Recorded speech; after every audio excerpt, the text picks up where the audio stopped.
აგვისტო აქტიური დღე აქტუალური თემებით დახუნძლული პროექტები ბიზნეს მედია საქართველოს არეალში და მორიგი ნარატივი. მიმდინარე მოვლენებით რა თქმა უნდა ვიწყებთ გადაცემას ანონსის შემდეგ დაგვალვდით.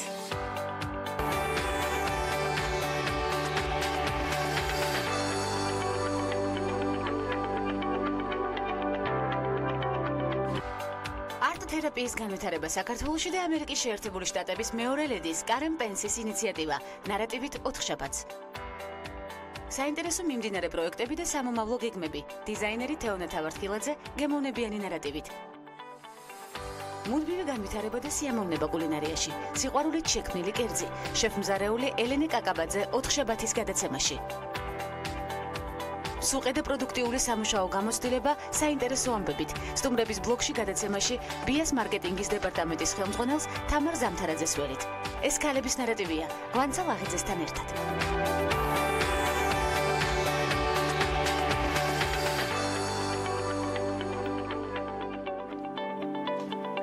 მომღერალი ჯოშ სტოუნის ალმე კორკოტაშვილთან ერთად სიმღერას ჩაწერს და ვიდეო რგოლს გადაიღებს შავი ზღვის ჯაზ ფესტივალის დასკვნითი კონცერტის სტუმარი მსოფლიო ტურნეს ფარგლებში სხვადასხვა ქვეყანაში ვიზიტისას თავად არჩევს ადგილობრივი არტისტებიდან ერთს და მასთან ერთად სიმღერას მისივე რეპერტუარიდან ასრულებს.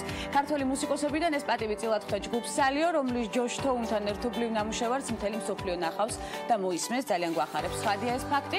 8 წლის როქსი ფლორიდიდან გახდა ყველაზე ახალგაზრდა ადამიანი, რომელმაც კილიმანჯაროს მწვერვალი დაიპყრო. თასველობა ძალიან ძნელი იყო, აქამდეც მქონდა ლაშქრობის გამოცდილება შედარებით ადვილად მისასვლელ ადგილებში, თუმცა არც კი წარმომედგინე, რომ კილიმანჯაროზე ამას შევძლებდი, ამბობს როქსი. მწვერვალამდე მისვლა 7 დღე გაგრძელდა, გოგონამ ტანზანიაში ოჯახთან ერთად იმოგზაურა. ულოცავთ, რა თქმა უნდა, როქსის ამ მიღწევას და მწვერვალის დაპყრობას. წიგნი, რომლის გამოც გვინეთ პელტროუს დასცინეს, რა დაწერა ასეთი ვარსკვლავმა. გვინეთ პელტროუ ცნობილია არა მხოლოდ კინოროლებით, არამედ ჯანსაღი ცხოვრების წესის პროპაგანდითაც. თითქმის ყველა ინტერვიუსა თუ საჯარო გამოსვლაში ხაზს უსვამს, რომ ჯანსაღად იკვებება, ასევე იკვებავს თავის შვილებს და დიდ ყურადღებას უთმობს ამ საკითხს. თავისი სილამაზის საიდუმლოდაც ამას მიიჩნევს. ცოტა ხნის წინ კი პელტროუმ გამოსცა წიგნი, რომელშიც მისი რეცეპტებია თავმოყრილი და რომლითაც ყიდველები გააოგნა. წიგნში, რომლის სახელწოდებაა მხოლოდ სარგებელი, საოცარი და მარტივი რეცეპტები, რომლებიც მოხდენილს ხდიან და თავს კარგად გაგრძნობინებენ. გვინეტი მკითხველს თავაზობს. საკვებად გამოიყენონ სანახევროდ შემწვარი ქათამი, დაუმატონ რაციონს ცვლების ბულიონი, ორგანიზმის გასაწმენდად კი მთელი კვირა სვან მხოლოდ ხის რძე. ეს ყველაფერი საკმაოდ საეჭვო რეკომენდაციებია, რის აღმოჩენასაც ექიმის დაკვირვებული თვალიც არ სჭირდება. წიგნი უკვე მასხად აიგდეს და სოციალურ ქსელებში მასზე ბევრს ხუმრობენ, მაგალითად იმაზე თუ რატომ არ არის მაშინ ახსენები ჰიგიენა, ხელები დაიბანონ საჭმლის მომზადებამდე და მირთმევამდე. ზოგი იმასაც წერს, რომ ახლა მიხვდა რატომ გაიქცა მსახიობს ცნობილი ქმარი და რა საწყალი იყო ალბათ ის, როცა ამ რეცეპტების მიხედვით მომზადებულ კერძებს აგემოვნებდა. პრინციპში კითხვაზე რა დაწერა ასეთი ვარსკვლავმა პასუხი მაინც ვერ მივიღე. აჟიოტაჟი შეუსაბამოდ დიდია, მე ვფიქრობ. მორიგი განხილვის საკითხი უკვე ყირგიზეთის პრეზიდენტის ქალიშვილს ეხება. ყირგიზეთის პრეზიდენტის უმცროსი ქალიშვილის ფოტომ, სადაც ის შვილს ძუძუთ იკვებავს, წარმოქმნა დებატები საზოგადოებრივი თავშეყრის ადგილებსა და ქალის სხეულის სექსუალურ ექსპლუატაციაზე. ინფორმაციას ავრცელებს BBC. ალია შაგიევამ თავის სოციალურ ქსელში ფოტო ჯერ კიდევ აპრილში გამოაქვეყნა წარწერით „მე ჩემს შვილს ვაჭმევ იმ დროს და იმ ადგილას, სადაც მას დასჭირდება“. მოგვიანებით მას ამორალურ ქცევაში დაძლეს ბრალი, რის შემდეგაც მას ფოტოს წაშლა მოუწია. BBC-სთან ინტერვიუში ალიამ განაცხადა, რომ მთელი სკანდალი წარმოიშვა პატრიარქალურმა კულტურამ, რომელიც ქალის სხეულის ნაწილებს მხოლოდ სექსუალური თვალთახედვით აღიქვამს, სხეულში, რომელიც მე მომეცა, არაფერია ვულგარული. ძუძუს ფუნქცია ამჟამად კვებოს ჩემი შვილი და ის არ არის სექსუალური ობიექტი, განაცხადა ყირგიზეთის პრეზიდენტის ქალიშვილმა. აღსანიშნავია, რომ ფოტო დაიწუნა როგორც პრეზიდენტმა ალმაზბეკმა, ასევე მისმა მეუღლე რაისამაც. პრინცი უილიამსი და მისი მეუღლე კეით მიდლტონი ბელგიას ეწვივნენ, სადაც პირველი მსოფლიო ომის 100 წლის თავისადმი მიძღვნილი ღონისძიება გაიმართა. ისინი ყველაზე სისხლიანი ეპიზოდის წლისთავს დაესწრნენ. პაშენდაილეს ბრძოლაში მოკავშირეების და გერმანიის მხარეს 9 მილიონი ადამიანი დაიღუპა. სწორედ ამიტომ აღნიშნულ ცერემონიას ბრძოლაში მონაწილეების 200 შთამომავალი ესწრებოდა. პრინცმა უილიამსმა განაცხადა, რომ დიდი ბრიტანეთი და ბელგია ერთად იხსენებენ მაშინ მიყენებულ დარტყმასა და მსხვერპლს. ცერემონია ბელგიის ქალაქ იპრეში გაიმართა, რომელიც ყველაზე სისხლიანი ბრძოლის ეპიცენტრი გახდა. ბრიტანეთის სამეფო ტახტის მემკვიდრემ ელიზაბეთ მეორის უფროსმა შვილიშვილმა ბელგიის მეფე ფილიპთან ერთად ომში დაღუპულთა მემორიალი ყვავილებით შეამკო. პაშენ დაილეს ბრძოლა, რომელსაც ასევე აპრის ბრძოლას უწოდებენ 1917 წლის 31 ივლისიდან 6 ნოემბრამდე გრძელდებოდა. მეცნიერებმა ყველაზე სიმპათიური ცნობილი მამაკაცები დაასახელეს. 56 წლის ჯორჯ კლუნი ყველაზე სიმპათიურ მამაკაცად დასახელდა. მისი სახის ნაკვთების პარამეტრები 91.99% დაემთხვა იდეალურს, რაც შეეხება ზოგად მონაცემებს კლუნის შემდეგ იდეალური სახის წყობა ბრედლი კუპერსა და ბრედ პიტს აქვთ. კოსმეტიკისა და პლასტიკური ქირურგიის ინსტიტუტის ექიმის დე სილვას განცხადებით, კლუნი, რომელიც წლების მანძილზე ერთ-ერთ ყველაზე მიმზიდველ და სექსუალურ მამაკაცად რჩებოდა, ამავდროულად სახის ყველაზე სიმეტრიული განლაგება აქვს. ყველაზე სიმპათიური მამაკაცების რეიტინგში ასევე მოხვდნენ უილ სმიტი, იდრის ელბა, დევიდ ბექემი, ზეინ მალიკი და სხვები. არსებობს ინფორმაცია, რომ Facebook-ი საბავშვო მესენჯერის შექმნაზე მუშაობს. საბავშვო მესენჯერი აკაუნთის შექმნას არ მოითხოვს, მშობლებს შვილების კონტროლის საშუალებას მისცემს და უსაფრთხოებას უზრუნველყოფს. შესაძლებელი იქნება თამაში და ფოტოების გაზიარებაც. პროგრამას თოქი ერქმევა, თუმცა სხვა დეტალები ჯერჯერობით უცნობია. იქნებით ცხადია მოვლენების ეპიცენტრში პორტუგალიის უნივერსიტეტის მეცნიერებმა დაადგინეს, რომ ქალები, რომლებმაც თავიანთი პირველი შვილის გაჩენა 30 წლის შემდეგ გადაწყვიტეს, უფრო დიდხანს ცოცხლობენ, ვიდრე ახალგაზრდა დედები. კვლევარების თქმით, ქალებს, რომლებიც გვიან მშობიარობენ, აქვთ გენეტიკური მიდრეკილება, იცოცხლონ საშუალოზე დიდხანს. ამასთან სპეციალისტები ხაზს უსვამენ იმასაც, რომ ბავშვის გაჩენის გადადება არ ღირს, რადგან 30 წლის შემდეგ ქალებში ნაყოფის ჩასახვის ალბათობა იკლებს. მეცნიერები ვარაუდობენ, რომ მსგავსი უცნაური ფენომენი დაკავშირებულია მომავალი დედების ცხოვრების სტილზე. ზრდასრული და ჩამოყალიბებული ქალები, რომლებიც აჩენენ სხვებზე გვიან, მისდევენ ჯანსაღი ცხოვრების წესს, განურჩევლად ორსულობისა, დროულად მიმართავენ ექიმებს და უვლიან საკუთარ თავს. გარდა ამისა, საშუალო ასაკის ქალისთვის პატარა ბავშვებთან ურთიერთობა მას უფრო ახალგაზრდულს ხდის, როგორც ამბობენ კვლევარები. ტანსაცმლის ბრენდმა Off-White-მა თავისი ახალი კოლექცია ლედი დიანას მიუძღვნა. ახალი ხაზის გამოსვლა დიანას გარდაცვალებიდან 20 წლის თავს დაუკავშირეს. კოლექციის დეტალები ჯერჯერობით უცნობია. ბრენდის ახალ ხაზს სექტემბერში პარიზის მოდის კვირაულზე ეჩვენებენ და ამის შესახებ ინფორმაციას ბრენდი ინსტაგრამზე ავრცელებს. 2016 წელს ინტერნეტ მაღაზია ASOS-მა ლედი დიანას პატივსაცემად კოლექცია პირველმა გამოუშვა, მასში შევიდა მოდელები, რომლებიც პრინცესას სხვადასხვა საჯარო გამოსვლის დროს ეცვა. ლედი დიანა 1997 წელს საფრანგეთში ავტოკატასტროფაში დაიღუპა.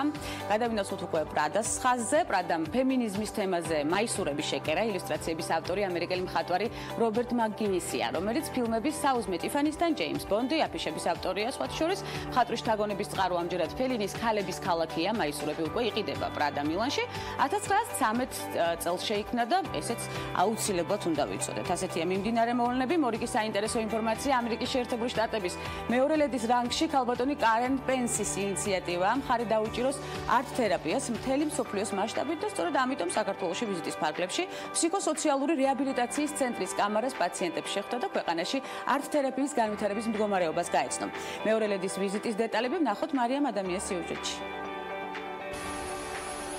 ამერიკის შეერთებული შტატების მეორე ლედი კარენ პერსი საქართველოში ვიზიტის ფარგლებში არტ თერაპიით დაინტერესდა და ფსიქოსოციალური რეაბილიტაციის ცენტრის კამარას პაციენტებსა და თერაპევტებს შეხვდა, გაესაუბრა და მათი ნამუშევრებიც დაათვალიერა. კარენ პერსი უკვე 10 წელზე მეტია მხარს უჭერს არტ თერაპიის დამკვიდრებასა და განვითარებას მთელს მსოფლიოში. ამიტომაც მუდმივად ნახულობს არტ თერაპიის ცენტრებს და ხვდება სხვადასხვა ექსპერტებს.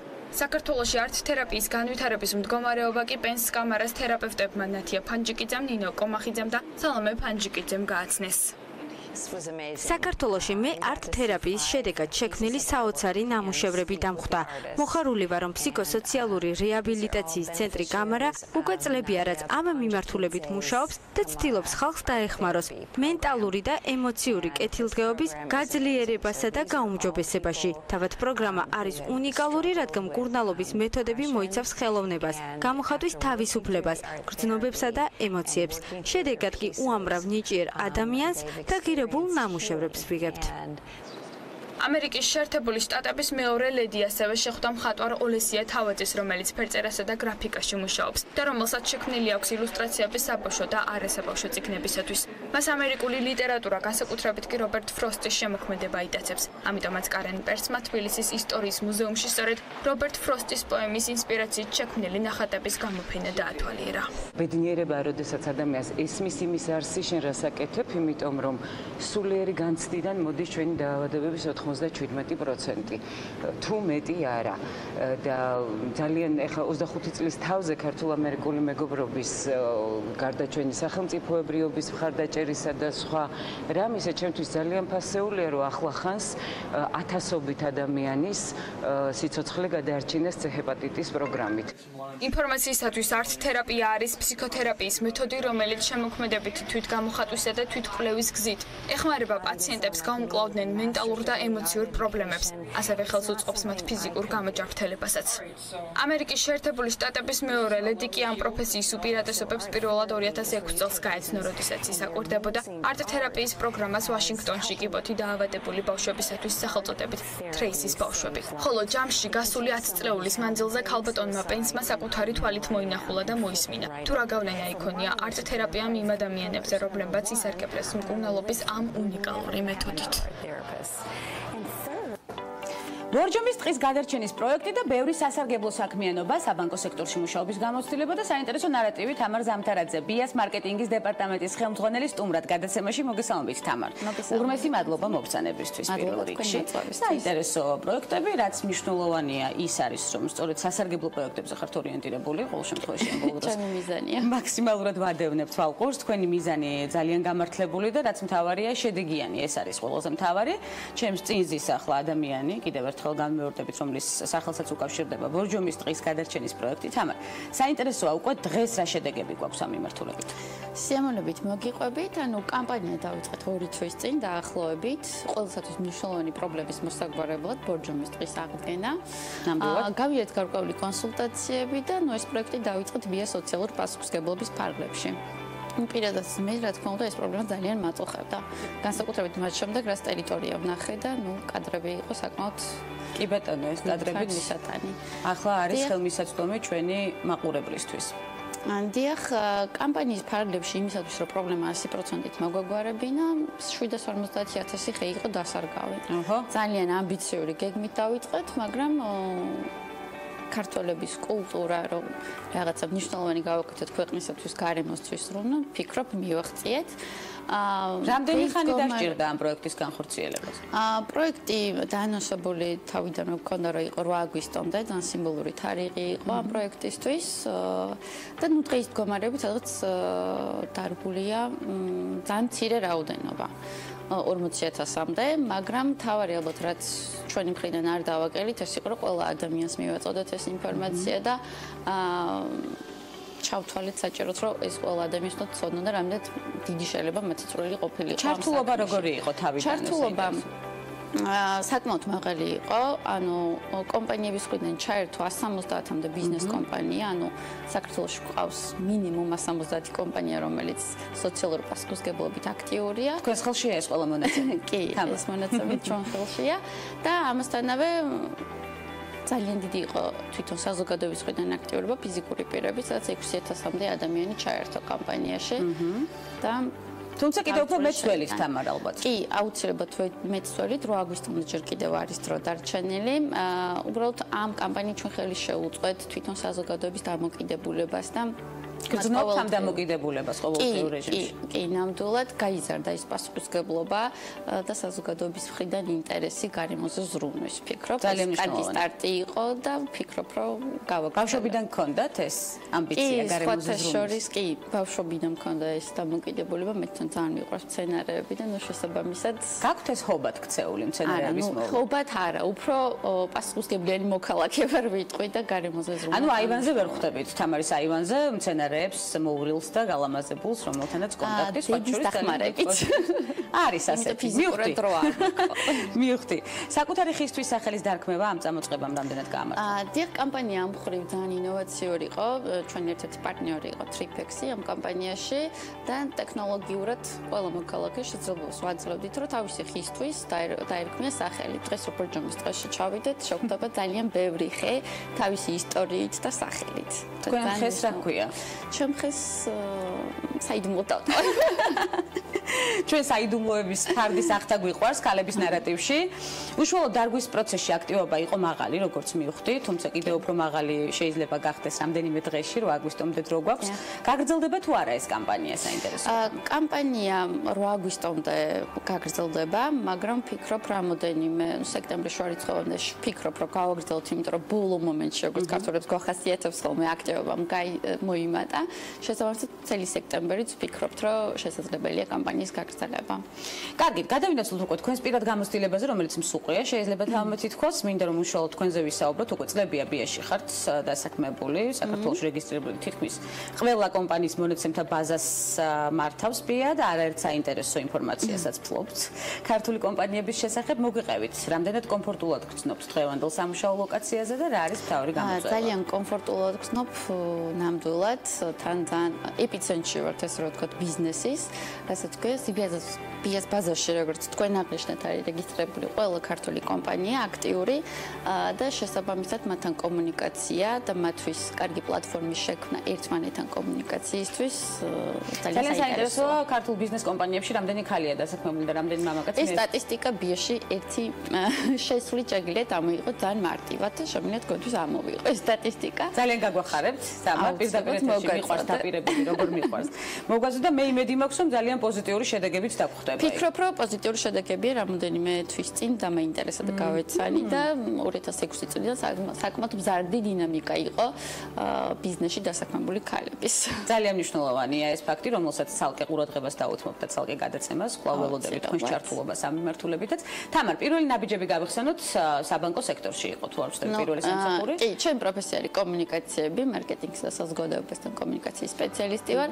აქედან გამომდინარე, ჩემი პირველი სამსახური 20 წლის ასაკში იყო ერთ-ერთ პრესტიჟულ ბანკში, გარეგაყიდვების მენეჯერი, სადაც მთელი ჩემი კომუნიკაციის შესაძლებლობები ძალიან აქტიურად გამოვიყენე და ესე ვთქვათ, სრული კომუნიკაციის პირველი ეტაპებიდან დავიწყე ჩემი კარიერა და ვფიქრობ, კომუნიკაცია აუცილებელია წარმატებისთვის. აუცილებელია წარმატებისთვის, ლოკალურად არამედ ფარგლებს გარეთაც უნდა გავიდეთ. რა თქმა უნდა. კარგი, და რამდენად სწრაფად გაიზარდა უკვე შეიძლება ითქვას წარმატების სulis ტემპი სწორედ საბანკო სექტორიდან. რა არის თქვენთვის საინტერესო მომავალში? ყველა პროდუქტი ჩემ შემთხვევაში აქვს თავისი სპეციფიკა. მე რამდენიმე წელი საბანკო სფეროში და ფინანსებში მოღვაწეობდი, მაგრამ ძალიან მნიშვნელოვანია შეიცვალო სფერო, იმიტომ რომ უფრო მეტი შესაძლებლობები მისცა ხოლმე შენ თავს. შესაბამისად, ჩემ ამ გადაწყვეტილებამ ვფიქრობ, ჩემ კარიერულ კუთხითაც საკმაოდ კარგი გავლენა მოახდინა და მნიშვნელოვანი გადაწყვეტილება. თამარ, როგორია ტაიმ მენეჯმენტი თქვენს ცხოვრებაში? სცენარებსაც უთმობთ გარკვეულწილად? კი, აუცილებლად ყველაფერი მაქვს წინასწარ, ესე რომ ვთქვათ, გადანაწილებული და ყოველთვის ვიცი სად რა დრო მაქვს ამისთვის. შესაბამისად, უფრო ვაკონტროლო. სწორად დაგეგმილი დღე წარმატების ერთ-ერთი ძირითადი მნიშვნელოვანი ნაწილია. ფრაზაც ჩამოგართვით წარმატების. ძალიან დიდი მადლობა მობრძანებისთვის. თამარ, მე დავიტოვებ პირობას, რომ კვლავ მობრძანდებით ჩვენ სტუდიაში. ძალიან ბევრი საინტერესო შედეგი გვაქვს მოსაკითხი და გარემოზე ზრუნვა ჩვენ თითოეული ადამიანის ვალია. ცხადია და ძალიან დიდი მადლობა კიდევ ერთხელ საინტერესო და მნიშვნელოვანი პროექტისთვის. თამარ ზამთარაძე სტუმრობდა გადაცემას ქალების ნარატივი. ჩვენ მცირე სარეკლამო ბლოკის შემდეგ მორიგ საინტერესო სტუმრებთან ერთად ვბრუნდებით და გველოდით.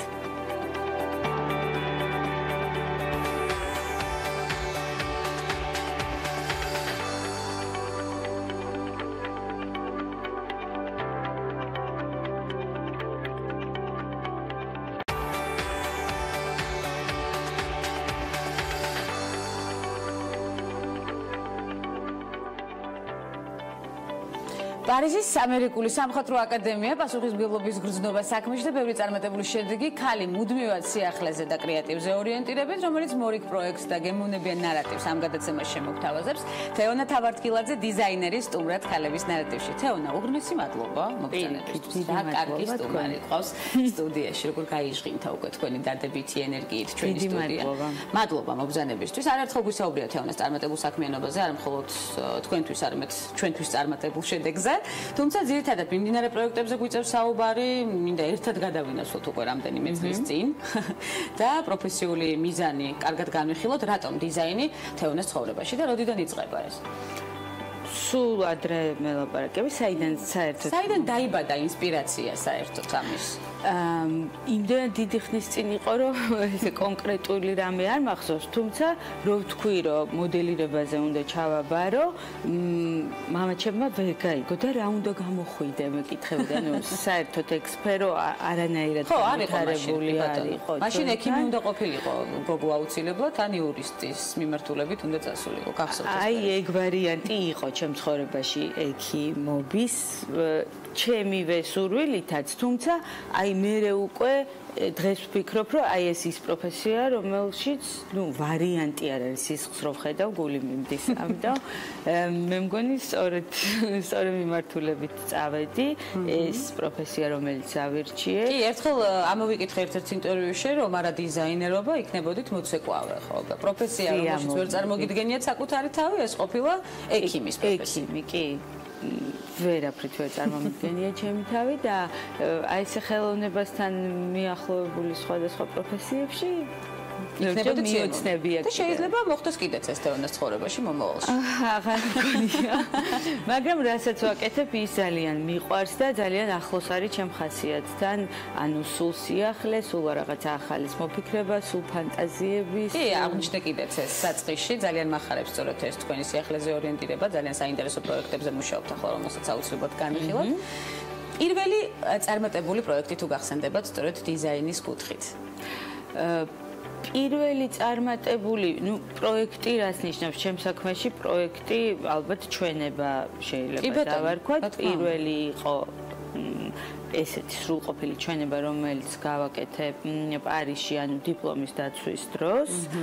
იყო პირველი ჩვენება, მინი ჩვენება, რა თქმა უნდა, არა სრულყოფილი, მაგრამ ჩემთვის პირველი ჩვენება და პირველი წარმატება და საუკეთესო შეფასება და ნიშნები, რომლებიც მივიღე, რომელიც მოტივაციას ხმატებ და კიდევ უფრო წარმატებით განაგრძეთ მე საქმიანობა? კი, და სხვათა შორის ეს რაღაცნაირად დაგვავიწყდა ყველას და აი ჩემი შვილები რო ეხლა აბარებდნენ და რაღაც გულებს იღებდნენ და რაღაცებს, მაშინ იპოვა რეზიკომ ეს ჩემი დიპლომი და რო დავხედე და სუეისტარები რომ მყავდა, ესე გამოუტანა რაღაც ჩემს სულს. აი ეს მაგალითი, მეგობრებო, ძალიან მნიშვნელოვანია წარმატებული მაგალითი, ცხადია, სწორედ ჩვენი სატელევიზიო პლატფორმაც ამას ემსახურება, მეტი მაგალითი საზოგადოებას და კიდევ უფრო მეტი ჩართულობა ქალების.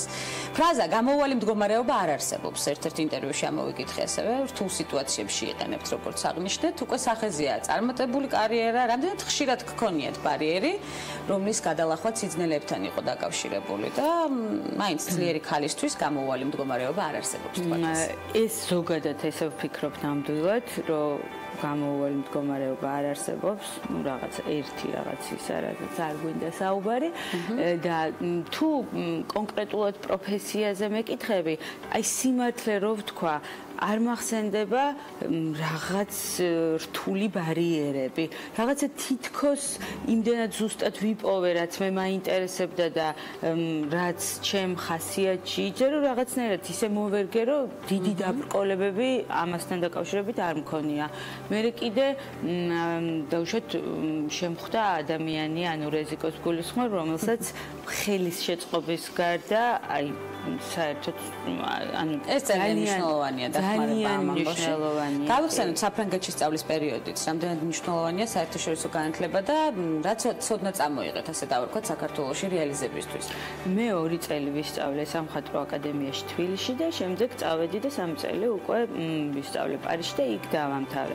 და აი და ანუ მაგ შედარების საშუალება რა სწავლობდი აქ და მინდა ვთქვა, რომ არაჩვეულებრივი 2 წელი გავატარე აქაც სამხატვრო აკადემიაში და ძალიან დიდი ცოდნა და გამოცდილება მივიღე ზოგადად, მაგრამ მივხვდი იქ რომ წავედი, რამდენად ვიწროთ და რამდენად ღრმად სწავლობენ კონკრეტულ პროფესიას, მაინც სიღრმისეულად კი ბატონო. აი, ხო, შედარება არ არის და რა თქმა უნდა ძალიან ბევრი რამე კომუნიკაციების მნიშვნელოვანია ამ დროს. კი, სამომავლო საქმიანობისთვის. რა თქმა უნდა, ძალიან მნიშვნელოვანია და საერთაშორისო ზოგადად კი და ზოგადად იმ სფეროში, რასაც მე ვსწავლობდი, პარიზში სწავლა კიდე რაღაცა სხვას. კი ბატონო. მიმდინარე პროექტები ვახსენეთ საწყისში, ექსკლუზივებზე და კრეატივის დაბადებაზე ქალების ნარატივის სერიალში ვართ ორიენტირებული. მე მინდა ვკონცენტრირდეთ beauty box-ზე, რომელიც იქნება საქართველოსთვის სიახლე. მე ხვდები რომ ამას კარგად სიღრმისეულად ჯერჯერობით ვერ დავაანონსებ, თუმცა მაინც რას გულისხმობს თეონას მიერ შეძენილი კრეატივი საქართველოს. ეს არის ახალი პროექტი, რომელზეც შეყვარებული ვარ. ძალიან საინტერესოა და მიხარია რომ ეს წამოვიწყე და მალე შემოგთავაზებთ ამ ჩემ beauty box, რომელიც ძალიან მოკლედ რო ვთქვა, გულისხმობს იმას, რომ იქნება ჩემს მიერ გაკეთებული ესე ვთქვათ სილამაზის ხუთი, რომელშიც იქნება ხუთი სხვადასხვა პროდუქტი, ძალიან საჭირო, ძალიან ხარისხიანი, ტრენდული, ის რაც ყველა ქალბატონს ჭირდება და უნდა კონდეს კონკრეტულად იმ მომენტში, ანუ თვეში ერთხელ გამოვა ეს ჩემი beauty box-ი და ჩემს მიერ მთელი გულით იქნება გაკეთებული ეს სელექცია. რაც ყველა ქალს ჭირდება. ხო, რაღაცა კუთხით გამოდის სიურპრიზი, იმიტომ რომ წინასწარ არ იცი შიგნით რა დევს. კონტენტი იცი დაახლოებით ყველაფერი დაკავშირებული ბიუთისთან და თავის მოვლასთან, მაგრამ აი კონკრეტულად რა დევს არ იცი წინასწარ და მე ვფიქრობ ზოგადად აი არა მარტო ბიუთის სფეროში, მსოფლიოში აი ყველა ნებისმიერ სფეროში იმდენად უკვე ბევრი რამეა რომ რჩევას აქვს ძალიან დიდი მნიშვნელობა. აბსოლუტურად გეთანხმებით. და მე დავზოგავ თქვენ დროს, თქვენ ენერგიას, თქვენს მაგივრად ყველაფერს გავსინჯავ, მოვივლინე სახში მოგართვე. სიყვარულით თან. სიყვარულით მთელი გულით, სახში მოგართვე, გაგასინჯებთ. შიგნით იქნება ესევე პატარა ჟურნალი, სადაც ეს ყველაფერი იქნება მოყოლილი, რა არის, რისთვის არის, რა შემოდგენლობა აქვს, როგორ უნდა ვიხმაროთ. გასინჯავთ, მოგწონთ, იქვე იქნება მითითებული სად იყიდება, რაღის, ანუ თქვენს მაგივრად გავაკეთებ ყველაფერს ამ თემასთან. ოცნება, ქალების ოცნება შეიძლება ითქვას, რომელიც სულ მალე იქნება, ჯერ არ ვაანონსებთ ზუსტ თარიღს, მაგრამ იმედია ექსკლუზივიც გვექნება, ქალების ნარატივში აუცილებლად განვიხილავთ ამ მიმართულებას. მე ძალიან მახარებს ეს სიახლე, რომელიც პირველად იქნება საქართველოში თანაც ასეთი რამე, ასეთი პრეცედენტი არ გვახსოვს საქართველოში. ისე ხარია. ჩვენ ძალიან გვახარებს. მომავალი, რომელიც უკვე მიზანშია, ვიცით, ეს არის კონცენტრირება სწორედ ამ საქმეზე, თუმცა რას გააკეთებს თეონა 5 წელიწადში? დაახლოებით. ისევ იქნებით, სადაც ხართ და ისევ იმ ადამიანებთან ერთად, რომლებთან ერთადაც ახლა ხართ. აუცილებლად ადამიანებს, რომლებიც ჩემ გვერდზე არიან, ვერ დავთმობ ვერაფრით. იმედი მაქვს, ჩემი beauty box-ი იქნება წარმატების პიკზე, იმიტომ რომ მე ძალიან სერიოზულად ვიმუშავებ ამისთვის. ესევე იმ საქმეს, რასაც ვაკეთებ, ანუ რაც გულისხმობს ტანსაცმლის შექმნას, ამასაც ვერ დავთმობ. ბუნებრივია. და ჩვენც ვერ დაგათმობინებთ ამას. ვერ დავთმობ, მიყვარს ძალიან და აი რაღაცნაირად მოვახერხებ ისე, რომ ყველაფერს ეყოს ჩემი. ძალიან დიდი მადლობა საინტერესო დიალოგისთვის, საინტერესო სიახლეებისთვის, რომელზეც ხართ ორიენტირებული, როგორც ყოველთვის პრინციპში კრეატივზე ორიენტირებული. თეონა თავართქილაძე, დიზაინერი, რომელსაც კვლაველოდებით ქალების ნარატივში. გრძელდება წარმატებული მაგალითების წარმოჩენა ქალების ნარატივის სერიალში მორიგ სტუმარს რამდენიმე წამში ველით დაგველოდით.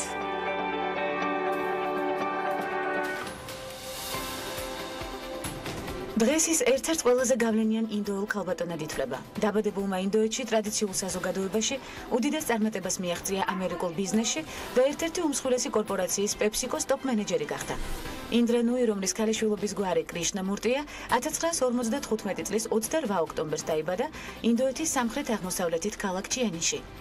ინდრას პირველი სამსახური სტუდენტურ გაზეთში რეკლამის გაყიდვას წარმოადგენდა. შემდეგ დაიკავა პროდუქტ მენეჯერის პოზიცია ტექსტილის მწარმოებელ ადგილობრივ კომპანიაში და მოგვიანებით საქმიანობა მულტინაციონალურ კორპორაციაში ჯონსონს ენ ჯონსონში განაგრძო.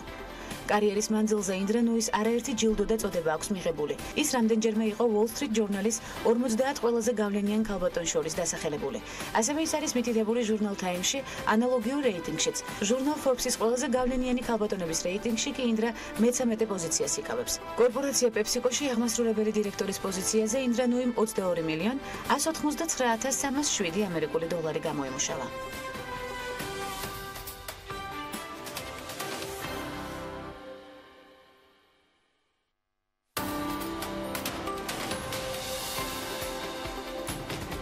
კრისტინ ლაგარდი, რომელიც მეხუთე პოზიციაზეა Forbes-ის მსოფლიოს ყველაზე გავლენიან ქალთა სიაში, 2011 წელს დაინიშნა საერთაშორისო სავალუტო ფონდის გენერალურ დირექტორად. წარმოშობით ფრანგი კრისტინ ლაგარდი არა მხოლოდ მსოფლიოს ერთ-ერთი ყველაზე გავლენიანი ლიდერია, არამედ იგი განსაკუთრებული მისაბაძი მაგალითია, როგორც უკვე შემდგარი, ასევე მომავალი ლიდერებისთვის. მართალია ლაგარდის კარიერა ერთნაირი წარმატებით ვითარდებოდა, კერძო და სახელმწიფო სექტორში, მაგრამ მის მიერ დაკავებული თანამდებობები ყოველთვის სტრესსა და დიდ წნეხთან იყო დაკავშირებული. კრისტინ ლაგარდი პირველი ქალია, რომელიც სათავეში ჩაუდგა 188 წევრ ქვეყნისგან შემდგარ ფინანსურ ორგანიზაციას. ასევე ის იყო საფრანგეთის ფინანსთა მინისტრი, სოფლის მეურნეობის მინისტრი და პირველი ქალი საერთაშორისო იურიდიული ფირმა Baker and McKenzie's 1999-2004 წლებში. 2004 წელს ლაგარდი გლობალური სტრატეგიული კომიტეტის პრეზიდენტი გახდა. მთელი თავისი კარიერის მანძილზე ლაგარდი ქალთა უფლებების დაუღალავი დამცველი იყო. კრისტიან ლაგარდი 2016 წელს ხელმეორედ აირჩიეს 5 წლის ვადით, როგორც საერთაშორისო სავალუტო ფონდის ხელმძღვანელი.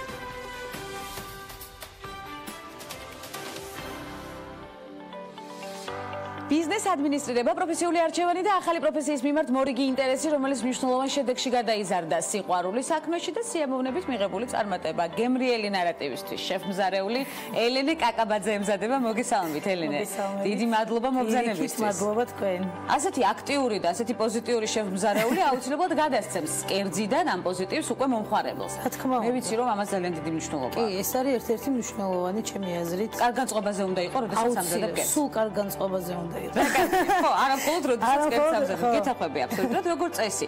ქართული კლიენტისთვის თავიდან არც ისე იოლი მისაღებია, სიახლე, მომხმარებლები ყოველთვის ორიენტირებულები არიან რაღაცა იმაზე, ნუ უკვე რაც დაგემოვნებული აქვთ, შეიძლება ითქვას სტანდარტული კერძებით, ახალი საკვების გასიჯვა და უცხო კულტურასთან გაზიარება, ასე დავარქვათ, საკუთარი გემოვნების. რამდენად ხშირად თავაზობთ ახალ კერძებს მომხმარებელს? მე პირადად სულ ვცდილობ, რომ სულ ძიებაში ვარ, სულ მინდა რომ ახალი რაღაცები აღმოვაჩინო, გავაკეთო, შევთავაზო, იმიტომაც მიყვარს ჩემი პროფესია, იმიტომ ავირჩიე ეს პროფესია, სულ ახლის ძიება, ახლის გაკეთებაა და ეს მხიბლავს ყველაზე მეტად, ასე რომ მე ვიცი რომ კერძი არ გაქვს ასე გამოყოფილი, საყვარელი კერძი. არა, გამოყოფილი არა. კერძის მომზადება სასიამოვნოა. ნუ უნდა იყოს.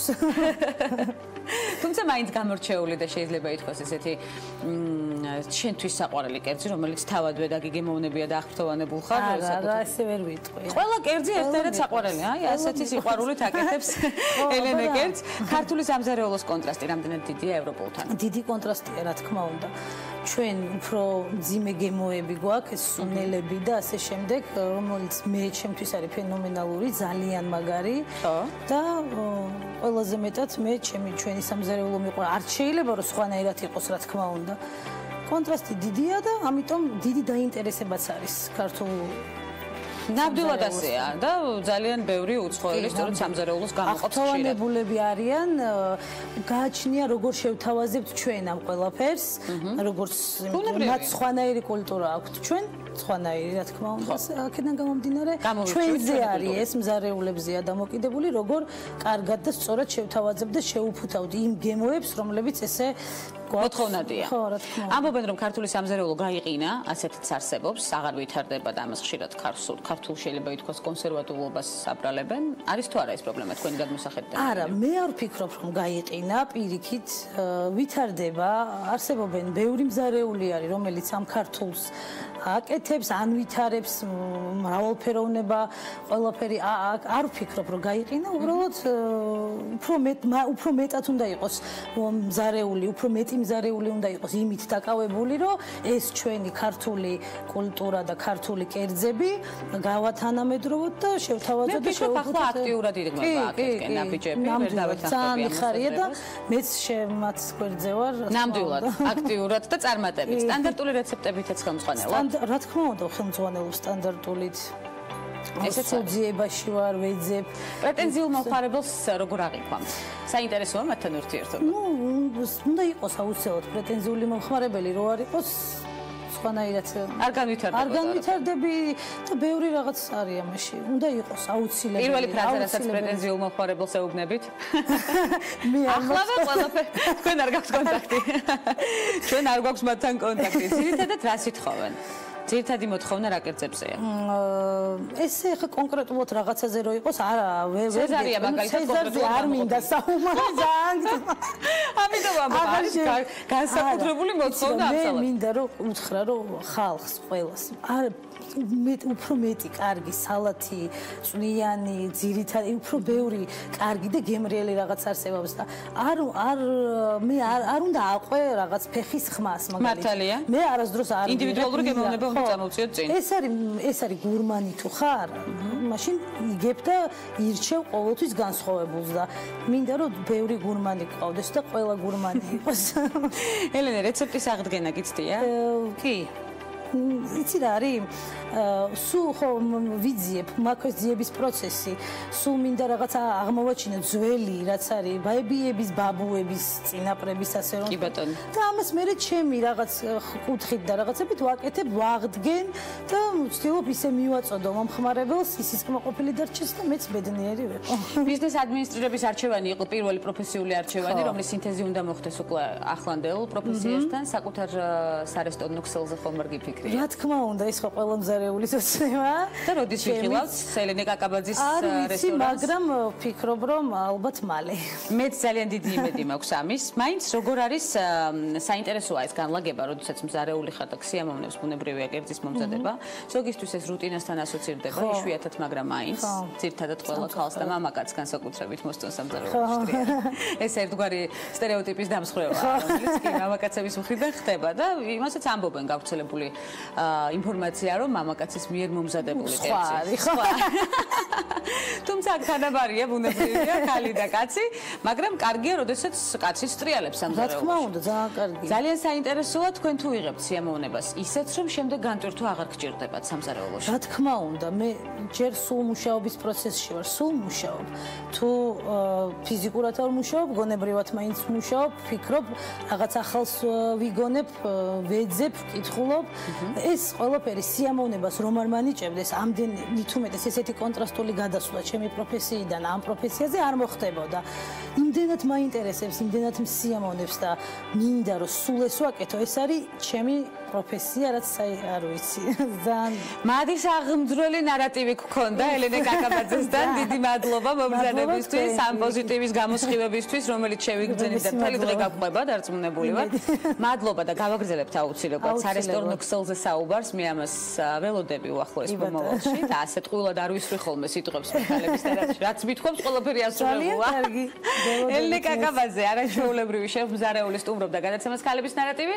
ჩვენი ნარატივი ასეთი იყო დღეისთვის, თუმცა რა თქმა უნდა, ხვალ შევხვდებით ერთმანეთს კლავინდებურად 11 საათზე TV პირველის ეთერში ტრადიციულად. საინტერესო ხებაც გისურვებთ, ხეთიათ.